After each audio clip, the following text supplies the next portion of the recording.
To turn on or turn off live transcript and sound notifications for smoke and fire alarms in the Samsung Galaxy S22 Ultra, open settings, swipe the notification panel, and then tap settings icon, scroll down settings screen, find accessibility, and then tap accessibility. Next, tap hearing enhancements,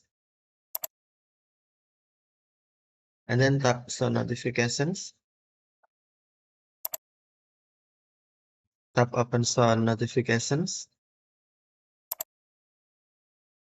and then tap settings icon.